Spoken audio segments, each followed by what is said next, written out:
My first guest tonight is a man who helped bring Israelis and Palestinians as close to peace as anyone. Yossi Beilin is considered the architect of the 1994 Oslo Accords between Israel and the Palestinian Liberation Organization. He served as Minister of Justice and Religious Affairs under Prime Minister Ehud Barak, and since then he has remained committed to a path to peace. Just last year, he supported a proposal for an Israeli-Palestinian confederation, an idea that seemingly fell on deaf ears. Mr. Beilin, it's good to have you with us tonight. This week, Thank you for having me. When you look at what happened at the UN this week, when the UN Secretary General said that the October 7th attack did not happen in a vacuum, that prompted Israel's UN ambassador to demand that the Secretary General resign. What did you think when that happened? Well, Antonio Guterres is somebody who supports Israel, who believes in Israel, who believes in peace, who was shocked by what he saw in the region. And regretfully, he was rejected when he asked to visit Israel a few days ago. I don't know why the Israeli government decided to do something like that. He made a huge mistake by saying that the attack, the crazy ISIS kind of attack against babies and women and old people was not in a vacuum, because it was not a situation that in which the Hamas people are saying, we would like to have peace with Israel, we would like to divide the land, we would like to live in peace, and it is impossible. And because they are unemployed, and because they are under Israeli indirect rule, they had to do something. No, this is not the situation. That perhaps was the situation of the first intifada of the Palestinians against Israel in 1987. What happened is something which is totally crazy. It is not written anywhere. And rather than totally rejecting it, he gave the impression, although he did not say that he understood what Hamas did, but if it was not in a vacuum, then you give some kind of legitimacy. The demand that he would resign is a big mistake of Israel. I don't think that he deserves such an attitude of Israel towards him. Let me ask you, this week on Wednesday in the Times of Israel, the Israeli writer Yossi Halevi wrote, "To blame the occupation and its consequences wholly on Israel is to dismiss the history of Israeli peace offers and Palestinian rejection." Has the world forgotten what you and others achieved with the Oslo Accords in 1994? You know, such a question to which the answer is positive could be asked and should be asked vis-a-vis the PLO. The PLO is our partner, and we had ups and downs with the PLO. Hamas is something else. Hamas doesn't want anything from us. They don't want to divide the land. They don't want to have peace with Israel.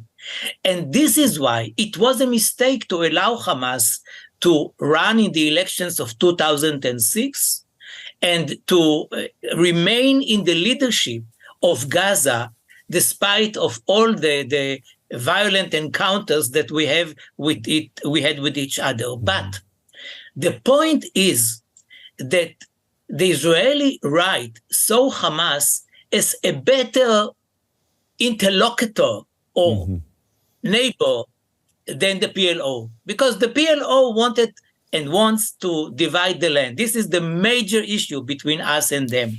Yeah. And rather than understanding that this was also the interest of Israel, they preferred an interlocutor who didn't want anything from us, but that we will disappear. Mr. Beilin, I want to come back to Hamas in just a second, but I want to stick with history for a moment. The Oslo Accords, they did not mention the establishment of a Palestinian state. Was that a mistake? Is that something you regret now? This was a request of the Palestinians. They said, we don't want to mention the Palestinian state as one of the issues that should be solved towards the permanent agreement. There were 5 issues like borders, refugees, Jerusalem, and not a Palestinian state. Mm-hmm. And they explained it because they said this is our right for self-determination. And we don't need from you any negotiations of the principle of the Palestinian state. So it is not that Israel said, no way we should talk about the Palestinian state. I mean, all the negotiators knew that we were talking about or thinking about the Palestinian state. There is no other solution. What are they going to have? A club? I mean, it is a state. But it is not mentioned because they said that they didn't want to discuss it. They didn't want to negotiate it because that was their right. This is the reason. So the question is whether it was possible to get in 93 a permanent agreement rather than an interim agreement of 5 years. Mm-hmm. And when I understood that we had partners in Oslo, the PLO people were people with whom I believe we could strike a deal. I went to Rabin, to the Prime Minister, and I said to him, Mr. Prime Minister, I believe that we should not try to have a 5-year agreement right now. There is an opportunity, which may be very rare, to go for the permanent agreement so that the extremists on both sides will not have the opportunity to thwart our efforts. He explained that he preferred to go along the Madrid conference guidelines, the American guidelines of an interim agreement for 5 years, rather than getting directly to a permanent agreement, which may not succeed. The negotiations may not succeed for a permanent agreement. And I believe that this was a very big mistake. Mr. Beilin, let me bring it up now to the president. In an interview last month, about 3 weeks before the October 7th attacks, you gave an interview to the Spanish newspaper El País, and you were quoted as saying the Palestinians tragically have become resigned to their limited options, and this disappointment fuels the divide between Hamas and Fatah. Would you say that today, considering this global chorus of support that we are seeing now for the Palestinians in Gaza? Well, this support is very problematic. You know, the people who belong to the PLO are the biggest enemies of Hamas. Hamas, as you know, threw them from the roofs of Gaza in 2007. When they took Gaza by force. I mean, even now when we are trying to think about what should be in the morning after the end of the war, who should rule Gaza if Israel succeeds to prevent the Hamas from continuing and rule Gaza, then the PLO is not in a hurry to get there, to get back to Gaza because of the animosity towards them.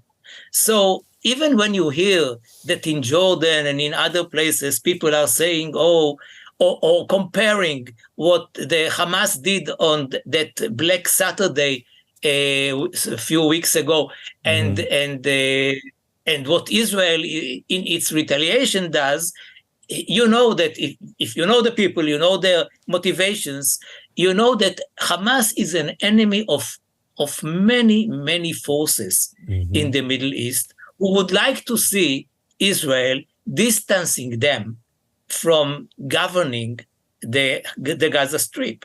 But they cater to their public opinions. And this is a problem.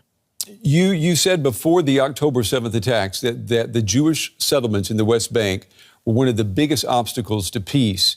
The current government, the one that was in place before October 7th, it was the first ever in Israel to make annexation of the West Bank a stated objective in its coalition agreement.